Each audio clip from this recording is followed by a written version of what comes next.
मतगणना की तैयारियां क्या हैं? देखिए, आज आप सभी मीडिया के मित्रों को हम लोगों ने मतगणना की जो हम तैयारियां कर रहे हैं उसके बारे में विस्तार से डिटेल देने के लिए बुलाया था। और जैसा मैंने अवगत कराया कि कल एक तो हमने सभी कैंडिडेट्स की अथवा उनके द्वारा जो प्रतिनिधि भेजे गए थे उनकी मीटिंग की थी और उनको मतगणना की जितनी प्रक्रियाएं हैं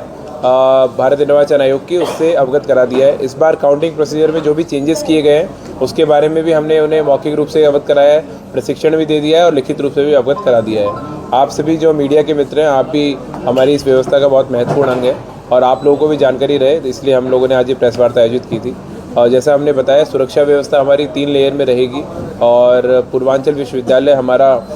काउंटिंग सेंटर होगा। वहाँ पे हम लोगों ने एक मीडिया सेंटर बनाया है हमारे सभी मीडिया के मित्रों के लिए, जो अब जहाँ तक उनका मोबाइल अलाउड रहेगा उनको वाईफाई की सुविधा हम लोग देंगे ताकि उनको लगातार हम लोग अपडेट देते रहें। पार्किंग की व्यवस्था हम लोगों ने विश्वविद्यालय के बाहर चौकी के सामने वाले ग्राउंड में की है, जहाँ पे समस्त लोगों की पार्किंग की जाएगी और सभी लोगों को हम लोग पासेस इशू करेंगे, जितना चाहे हमारे जो काउंटिंग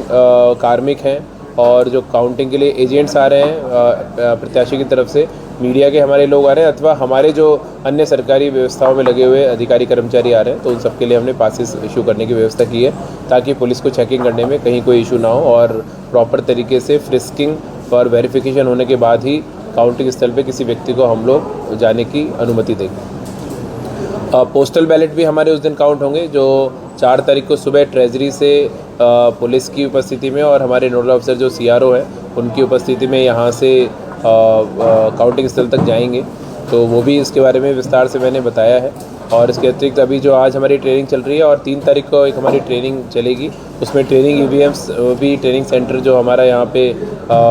जिला पंचायत प्रेक्षागृह रहेगा 3 तारीख को, तो वहाँ पे हम लोग लेकर जाएंगे। उसके बारे में भी हमने प्रत्याशी को लिखित रूप से भी सूचना दे दी है। उनकी उपस्थिति में ही हम लोग वेयर हाउस खुलवाते हैं कलेक्टेड वाला और यहाँ से प्रशिक्षण के लिए EVMs को लेकर जाते हैं ताकि किसी प्रकार की, ये आप सबको इसलिए बता रहे हैं ताकि वो भ्रांति ना रहे इन सब चीज़ों को लेकर। और इसके अतिरिक्त काउंटिंग प्रोसीजर के बारे में भी हमने बहुत विस्तार से बताया है। जैसे जौनपुर लोकसभा है, उसकी 5 विधानसभाएँ हैं, उनकी काउंटिंग अलग से होगी और मछली शहर की 4 विधानसभाओं की काउंटिंग पूर्वांचल विश्वविद्यालय में होगी। 3 और 4 तारीख को विश्वविद्यालय की अन्य शिक्षण जो गतिविधियां हैं अथवा शिक्षणेतर जो गतिविधियां हैं वो बंद रहेंगी, उसके बारे में हमने रिटर्न इंस्ट्रक्शन जारी कर दिए हैं। और काउंटिंग प्रोसीजर में भी जो कंट्रोल यूनिट है उसमें 4 प्रकार की कंडीशंस हैं, जिसके बारे में मैंने आप लोगों को बताया है कि अगर कंट्रोल यूनिट से रिज़ल्ट डिस्प्ले नहीं होता तो पहले उसको ARO इंजीनियर से वेरीफाई कराएंगे। अगर वो चालू जाती है तो तुरंत उसका रिज़ल्ट निकाल के गणना शीट में अंकन हमारे काउंटिंग सुपरवाइज़र कर देंगे। अगर फिर भी इंजीनियर ठीक नहीं कर पाते हैं तो ऐसी मशीन को ARO अपने पास रख लेंगे और जब सारे राउंड क्लियर हो जाएंगे उसके बाद में ऐसी मशीन की VVPAT का उसमें मैंडेटरी काउंटिंग की जाएगी, पर्ची से काउंटिंग उसकी होगी और वो आवश्यक है, मैंडेटरी है। दूसरी कंडीशन बन सकती है कि जो 17C फॉर्म होता है, जो अकाउंट ऑफ वोट होता है, जो पीठासीन अधिकारी ने भरा है पोल डे वाले दिन, और जो कंट्रोल यूनिट है उसके अगर मतों में अंतर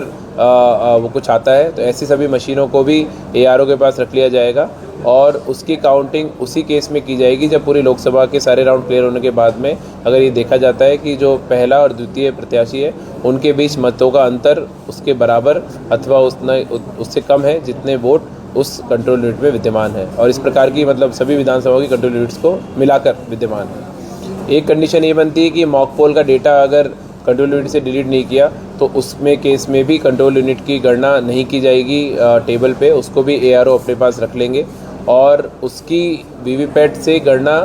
तभी की जाएगी जब लास्ट में ये देख लिया जाएगा कि ऐसी सभी विधानसभाओं में मिलाकर और जो प्रथम और द्वितीय प्रत्याशी उनके बीच मतों का अंतर उन सभी ऐसी CUs के अंदर जितने वोट हैं उसके बराबर अथवा उससे कम है। तो ये 3 प्रकार की कंडीशंस इसमें रखी गई हैं। तो ऐसी सभी जो मैंने बताया 2 प्रकार की जो CU है उनका तभी काउंटिंग की जाएगी VVPAT से जब प्रत्याशी पहला और दूसरा उनके मतों का अंतर उनमें विद्यमान मतों के बराबर अथवा उससे कम होगा। तीसरे एक 56D होता है जिसमें कैंडिडेट हम RO से डिमांड करता है कि हम इसमें VVPAT से काउंटिंग चाहते हैं, वो RO का विवादिकार है कि RO उसको उस पर निर्णय ले। और चौथा एक मैंडेटरी वेरिफिकेशन होता है कि जब CU की पूरी काउंटिंग हमारी समाप्त हो जाती है कंट्रोल यूनिट की, तो लास्ट में हर विधानसभा में 5-5 CU का जो नंबर था उससे VVPAT की जो स्लिप्स हैं उनका मिलान किया जाता है तो वो मैंडेटरी वेरिफिकेशन है, वो लास्ट में किया जाएगा जब पूरा मतगणना हमारी समाप्त हो जाएगी। तो ये पूरी प्रक्रिया रहेगी, जिसके बारे में हमने उम्मीदवारों को भी बता दिया, जिसके बारे में हमने मीडिया को भी बता दिया, और प्रेस नोट के माध्यम से हम आप सभी मीडिया के मित्रों को और पब्लिक को भी इसको जारी कर रहे हैं, ताकि कहीं किसी प्रकार के भ्रम की स्थिति ना रहे।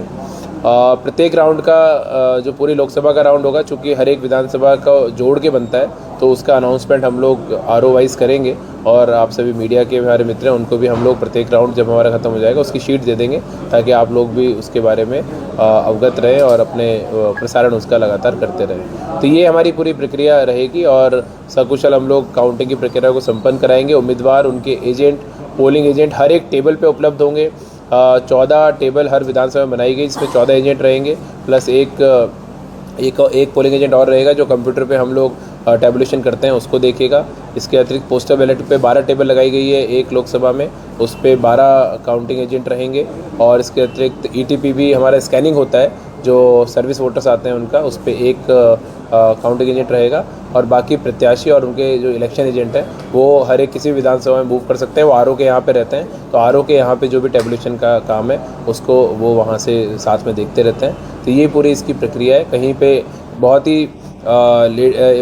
प्रोसीजर बहुत ही सिंपल है। हर एक स्तर पे चेक्स एंड बैलेंसेज है, हर एक स्तर पे जो उम्मीदवार हैं उनके काउंटिंग एजेंट को लगाया गया है, तो इसमें कहीं पे गफलत की कोई गुंजाइश नहीं है। सीसीटीवी कैमरा बिल्डिंग के अंदर बाहर हर एक हॉल में लगाया जा रहा है, और उसकी वीडियोग्राफी का एक प्रॉपर सिस्टम वहाँ पे रहेगा। तो कहीं पे भी किसी प्रकार का कोई भी इसमें संशय की स्थिति कहीं पे भी नहीं है। और ये मैंने फिर भी कहा कि चूँकि जब इतनी सब व्यवस्थाएं हैं, पुलिस की व्यवस्थाएं, अफवाह कोई व्यक्ति उड़ाता है तो बहुत सख्ती से हम लोग उससे निपटेंगे, क्योंकि अफवाहों को हम लोग बिल्कुल इसमें वो नहीं झेलेंगे। और चूँकि हर एक प्रक्रिया सभी लोगों के सामने हो रही है, तो उसमें कहीं कोई ऐसी बात नहीं है, और लगातार हम लोग रिजल्ट भी अनाउंस करते रहेंगे। तो मेरा अनुरोध सभी लोगों से, आपके माध्यम से हमारे नागरिकगणों से रहेगा कि सभी लोग शांति व्यवस्था बनाए रखेंगे, अनावश्यक रूप से कहीं किसी के उकसावे में, बहकावे में आकर कोई भी लॉ एंड ऑर्डर को चुनौती ना दे। और हमारी जो समाज का एक अच्छा ताना बाना बना हुआ है, एक अच्छा जौनपुर मैसेज देता है सभी लोगों को कि हम लोग सभी लोग साथ में मिलजुल के शांति से रहने वाले लोग हैं, तो उसका सभी लोग परिचय दें।